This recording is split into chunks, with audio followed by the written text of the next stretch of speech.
Chair and Senators. I'm pleased to present AB 687, a measure to help cities and counties better track and regulate cannabis activity. Proposition 64, passed by the voters in 2016, established the state's cannabis track and trace system. This software tracks commercial cannabis activity from seed to sale and can provide key data for enforcement and deterrence of illegal sales and cultivation. Local governments, who are often on the front lines of enforcement, unfortunately do not have access to this critical data set.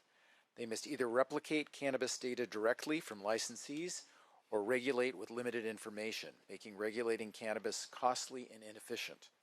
AB 687 will direct the Department of Cannabis Control to provide local governments with access to the state's track and trace data. The measure ensures the data is shared with public agencies that can aggregate, analyze, and provide necessary support for law enforcement to tackle illegal cannabis grows. And let's turn to opposition, both lead and otherwise. First, lead witnesses. Thank you for the opportunity again, Mr. Roth and the committee members. I respect the opportunity to talk about this bill because I think on one side of it, it's a very important part to track and trace delivery, but on another part, it's a data grab. The coalition of licensees that have been advocating for more track and trace data to be collected to better understand and regulate the cannabis sector.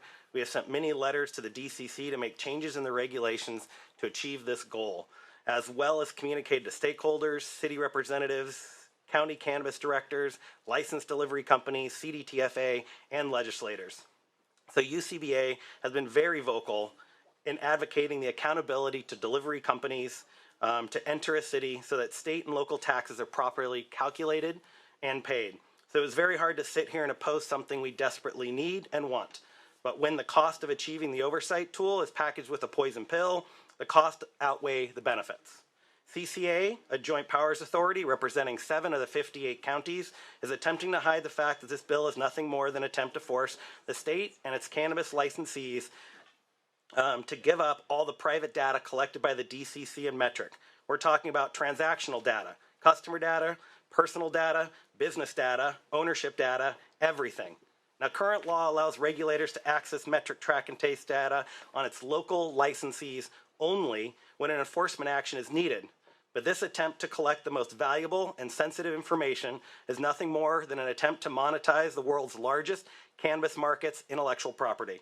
It is not hard to see that some of the largest tech companies in the world make their profits off of customer and business data.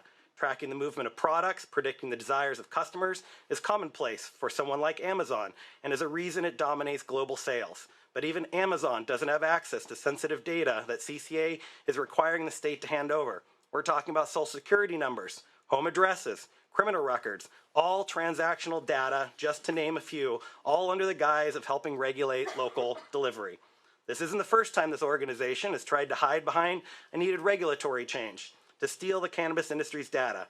AB 1525, a banking bill on the face, was to protect banks from local enforcement actions for banking legal cannabis businesses. And UCBA was there to expose this attempt, and the governor removed the CCA provision in the signing of the needed banking reforms into law. So yes, I am triggered at this second attempt, and hopefully the last from CCA, in trying to profit off the sensitive and valuable data collected in our cannabis industry. Please vote no on 687.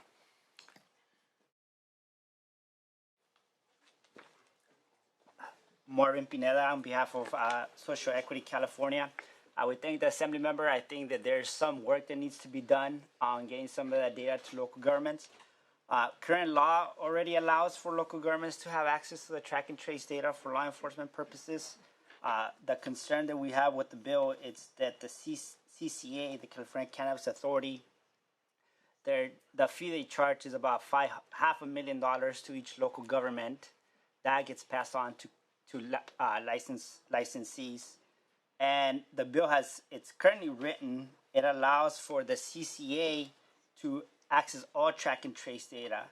So for any cannabis operator, they could have access to your patient data, sales data, anything related to your business, and what can the CCA do with that data? It could use it for any locally relevant research as stated in the bill, or to look at your operations of commercial cannabis. It's very broad. as currently written, we think the bill is unnecessary. It's my understanding that the Department of Cannabis Control is already working with some local governments to provide this access. Social equity cannabis operators are folks that have been formerly incarcerated, minorities. They are having a difficult time competing with the illicit market. This increases the costs for everybody in the supply chain and licensees. And all, I think it's to benefit the California Cannabis Authority. The local governments don't have the way to run these databases. So again, it's catered for one entity. And for those reasons, we oppose the bill. We'll bring the matter back to the dais. Before I ask my colleagues for questions, maybe, Assemblymember, I could ask you to just cover a couple items for me. One, what I think I understand the argument in opposition to be with respect to access to, equal access to data. In other words, does a local government entity have to be a member of the Joint Powers Authority, California Cannabis Authority, in order to access the data? And then perhaps you could address the items in the policy issues for consideration section of the analysis, specifically access to appropriate data as opposed to the other, and then safety of the data that is going to be maintained in terms of access or inappropriate access, and then the interoperability issue where the bill attempts to ask the DCC to support interoperability when we in fact have multiple local jurisdictions that have their own IT systems that perhaps should be conforming those systems to our system at the state level.